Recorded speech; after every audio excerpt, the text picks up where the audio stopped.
I am a registered nurse in Nashville, Tennessee, and my name is Kalila Mitchell.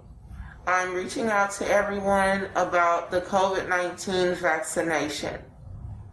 I recently took the COVID-19 vaccination. After the shot, I felt fine, but within 3 days, I went to the doctor because I had problems with my face. The whole left side of my face, actually. I have Bell palsy now. And as you can see, I can't smile.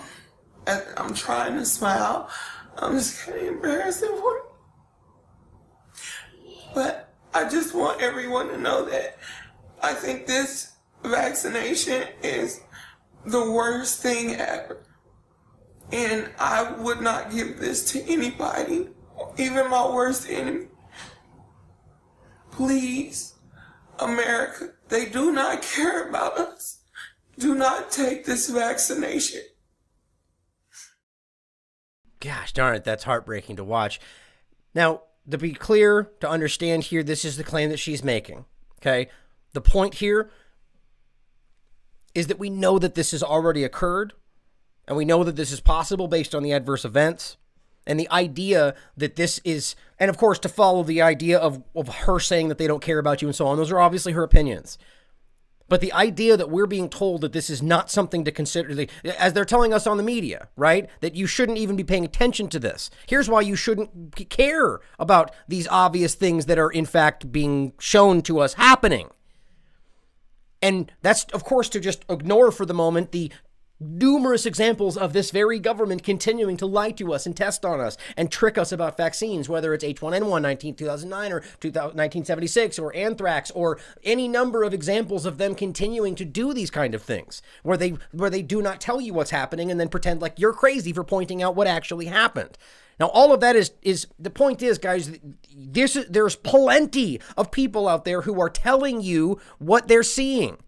There's plenty of people saying, look, we are dealing with this, or I'm experiencing this. I have this happening. I can't get out of bed. I mean, all kinds of people in the government having massive allergic reactions, potentially being intubated because of their allergic reactions due to this PEG that potentially 70% of people could have severe reactions to. But regardless of any of it, well, don't worry. Here, this is December 27th. Remember that fake news story that's totally not going to happen? If you want to travel next year, you may need a vaccine passport.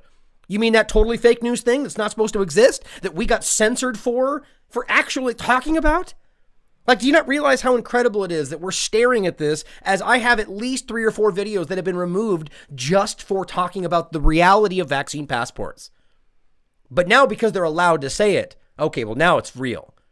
But guess what doesn't happen? Those videos don't get reinstated. They don't apologize and say you were correct all along. No, because it's not about the truth. It's about the control of the flow of information. Because they didn't want you to think about vaccine passports until they convinced you that they were really trying to do the good thing first. But now, because it didn't work, well, now we have to do that.